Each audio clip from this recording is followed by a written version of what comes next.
Financial Times میں ایک story آئی ہے کہ عارف نقوی نے $2.1 ملین آپ کی جماعت کو دیے. یہ ممنوعہ فنڈنگ کیس میں آتا ہے؟ پہلے تو عارف نقوی کی میں نے یہ آرٹیکل پڑھا آج فائنینشیل ٹائمز میں. عارف نقوی ایک پاکستان کا وہ سمجھیں کہ وہ ٹیلنٹ تھا فائنینشیل ورلڈ کے اندر جو جتنا وہ اوپر جاتا رہتا اس نے ہمیں فائدہ پہنچانا تھا. میں اسے 20-25 سال سے جانتا ہوں اور یہ بڑھتا گیا اور یہ پھر وینچر کیپٹل پہ نکل گیا. یہ اس نے بہت فائدہ کروانا تھا اور کروا رہا تھا پاکستانیوں کو. لیکن اس نے ہمیں شوکت خانم کو بڑا پیسے دیتا تھا. دبئی میں یہ رہتا تھا, ہمارے جب بھی فنڈ ریزنگ ایونٹس ہوتے تھے یہ آ کے پورے پیسے دیتا تھا. 2012 میں اس نے 2 ڈنرز فنڈ ریزنگ کیے پی ٹی آئی کے لیے. ایک اس نے کیا لنڈن میں ایک میچ آرگنائز کیا, اس کی اپنی گراؤنڈ خریدی ہوئی تھی اس نے, اس کے بعد سیلیبریٹی میچ کیا, اس کے بعد کھانا کیا, ایک وہ ایونٹ ہوا. اور دوسرا اس نے دبئی کے اندر پھر ٹاپ بزنس مین کو بلایا ایونٹ کیا. یہ ہوتی ہے پولیٹیکل فنڈ ریزنگ. ساری دنیا کے اندر ایسے پیسے اکٹھے کیے جاتے ہیں اور ہماری پارٹی پہلی ہے جس نے پولیٹیکل فنڈ ریزنگ سے پیسے اکٹھے کیے. ہمارے پاس 40,000 ڈیٹا بیس ہے جن ڈونرز نے ہمیں پیسے دیے ہوئے ہیں. شوکت خانم کے لیے آپ یہ سوچیں کہ ہر سال 9 ارب روپیہ اکٹھا ہوتا ہے. شوکت خانم میں جو 75% فری ٹریٹمنٹ دیتے ہیں کینسر کے مریضوں کو, تو 9 ارب روپیہ اکٹھا کرتا ہے وہ. تو میں نے پہلی دفعہ پالیٹکس میں پولیٹیکل فنڈ ریزنگ شروع کی. اب ہم کیوں کہتے ہیں کہ جو ابھی اس کے اوپر آتا ہوں عارف کے اوپر بھی, لیکن میں کیوں کہتا ہوں کہ Peoples Party, PML N اور ہمارے اکٹھے فنڈ ریزنگ کے کیسز سنو. میں کیوں کہتا ہوں؟ کیونکہ مجھے پتا ہے ان کے پاس ڈیٹا بیس ہی نہیں ہے. ان سے پوچھیں تو صحیح کہ آپ پیسے کیسے اکٹھے کرتے تھے. ہمیں انہوں نے کھڑا کیا. یہ کہ بڑے بڑے بزنس مین کو ساتھ ملاتے ہیں, گورنمنٹ میں آتے ہیں, ان کے ساتھ مل کے پیسہ بناتے ہیں اور ان سے جو وہ پیسہ مل کے جو بناتے ہیں اسی سے ان سے پیسے لے لیتے ہیں. ان کے پاس تو کوئی ڈیٹا بیس ہی نہیں ہے. اس کو کہتے ہیں کرونی کیپٹلزم. یہ ہے جو ملک کو تباہ کرتی ہے. یہ پیسے کیسے بنائیں گے؟ کانٹریکٹس کے اوپر. وہ پیسے کون دے گا؟ پاکستان کی عوام. چوری کرتے ہیں پاکستان کی عوام سے پیسہ اور اکٹھے مل کے اور اسی سے فنڈ کروا لیتے ہیں. سب سے زیادہ فنڈ ریزنگ شوکت خانم میں بھی اور پی ٹی آئی کی بھی اوورسیز پاکستانی نے دی ہے. یہ ہمارا سب سے بڑا, اور یہ سب ڈاکومنٹڈ ہے, بینکنگ ٹریل بھی موجود ہے. $20 ملین 2018 میں وال اسٹریٹ جرنل کی ایک سٹوری آئی تھی کہ عارف نقوی نے تھرو نوید ملک شہباز شریف اور نواز شریف کو بھی دیا. آپ 4.25 سال حکومت میں رہے, آپ نے یہ پروب نہیں کیا؟ دیکھیں مجھے اب پتہ نہیں کہ یہ اس میں کیا حقیقت ہے, لیکن میں نون لیگ بڑے خوش ہو رہے تھے کہ جی دیکھیں یہ فائنینشیل ٹائمز کا آ گیا. یہ 2.1 ملین ہے, وہ $20 ملین ہے. میں کہہ رہا ہوں یہ 2.1 ملین, یہ تو 2 ڈنرز کر کے اس نے ہم نے, اور بینکنگ چینل کے ذریعے پیسے آئے ہیں, ڈسکلوزڈ ہیں, ہمارے آڈیٹڈ اکاؤنٹس میں ہیں, یہ چھپا کے نہیں لیے. انہوں نے ان کے اوپر تو اگر یہ شور مچا رہے $20 ملین تو وہ اس میں جو فائنینشیل ٹائم میں کہ رشوت دی گئی ان کو, دونوں بھائیوں کو. سوال تو وہ پوچھنا چاہیے ان سے. میں تو نون لیگ کی بات کر رہا ہوں. اینی میں پہلے اس کا کہتا تھا کہ پہلے ہی بڑی ٹریجڈی ہے یہ عارف نقوی کی, بہت ٹریجڈی ہے یہ جو اس سے وہ. اب میں نہیں جانتا, اس کے اوپر ابھی الزام لگے ہوئے ہیں, ابھی اس کا عدالت میں کیس نہیں چلا. یو ایس ایکسٹریڈیشن مانگ رہے ہیں. بی سی سی آئی سے سملر کیس ہے کیونکہ یہ پروب یو ایس سے شروع ہوئی. میرا دل کہتا ہے کہ دیکھیں یہ اتنی تیزی سے اوپر جا رہا تھا, مجھے ہماری آنکھوں کے سامنے بی سی سی آئی ختم ہوا, تھوڑے سے منی لانڈرنگ کا ہوا اور سارا بینک بیٹھ گیا. ان کے پاس ایسٹ بھی تھے.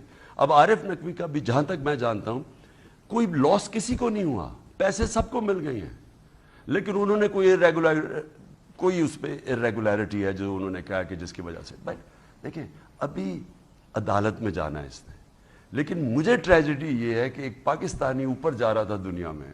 یہ $2.1 ملین آئے, یہ آپ نے اپنی ذات کے لیے استعمال کی یا پولیٹیکل پارٹی نے استعمال کی؟ یہ تو سارے ہماری پارٹی کے فنڈ میں آئے ہیں اور سارا منی ٹریل یعنی بینکنگ چینل کے تھرو آئے ہیں. ہماری ڈسکلوزڈ ہے آڈیٹڈ اکاؤنٹ سے.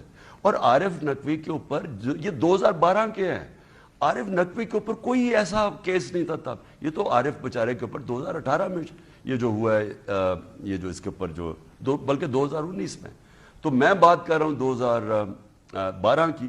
تو تب تو عارف بلکہ سارا برائٹ سٹار تھا پاکستان کا. پی ڈی ایم کہہ رہی ہے کہ ممنوعہ فنڈنگ کیس ہے اس کا فیصلہ الیکشن کمیشن کو دینا چاہیے، اور وہ رکا اس لیے ہوا ہے کہ نظام میں ابھی بھی آپ کے بہت سے حامی اور سپورٹرز بیٹھے ہیں جو چلنے نہیں دے رہے اس کو۔ دیکھیں مجھے پی ڈی ایم پہ کئی دفعہ ترس بھی اب آنا شروع ہو جاتا ہے۔ میں ساری زندگی مقابلہ بڑا سخت کرتا تھا، یعنی کیونکہ میری تو کرکٹ کی گراؤنڈوں پہ تھا نا، تو میں پورا مقابلہ کرتا تھا، لیکن جب اگلا ہار جاتا تھا نا تو مجھے اوپر ترس آنا شروع ہو جاتا تھا۔ اب میں جو ان کی حالات دیکھ رہا ہوں نا، تو مجھے تھوڑا تھوڑا اب ان کے اوپر رحم آنا شروع ہو گیا ہے۔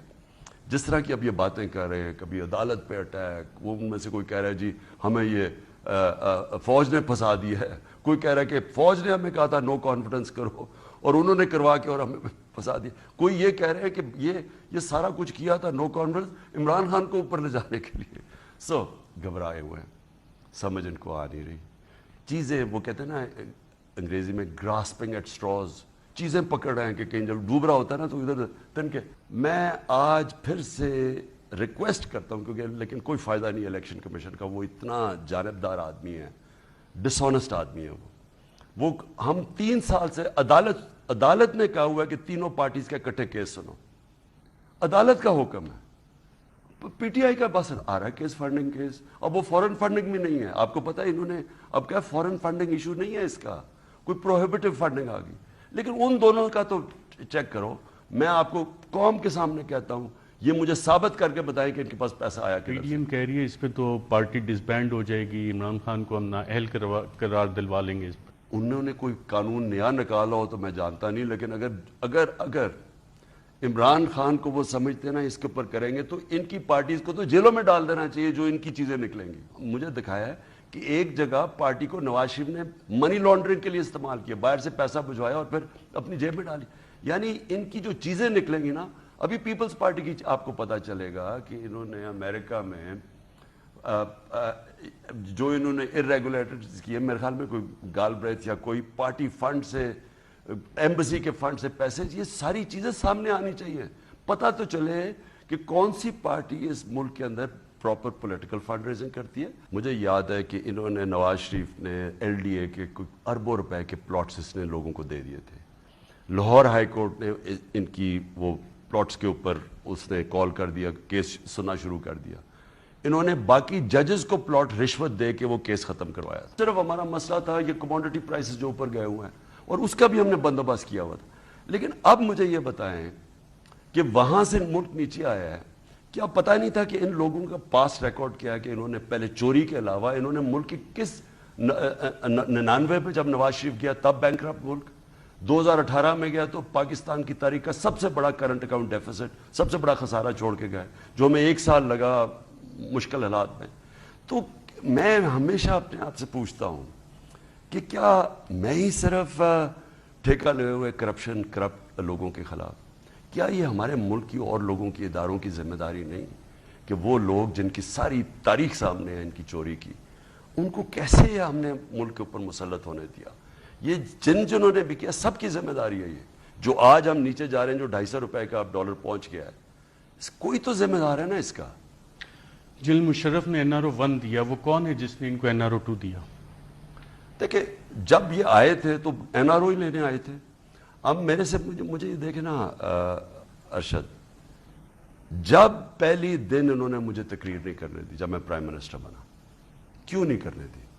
میں نے تو بھی کچھ بھی نہیں کیا تھا، کیسز تو ان کے دور کے بنے ہوئے تھے، میں نے تو کوئی کیس نہیں بنایا۔ عمران خان کا خوف ہی بہت زیادہ ہے۔ نہیں، ان کو کیوں کیا تھا؟ باؤنسرز اتنی مارتے ہیں، ان کو پتا تھا کہ میں نے ان کو NRO نہیں دینا، تو پہلے دن سے میرے خلاف یہ ہو گئے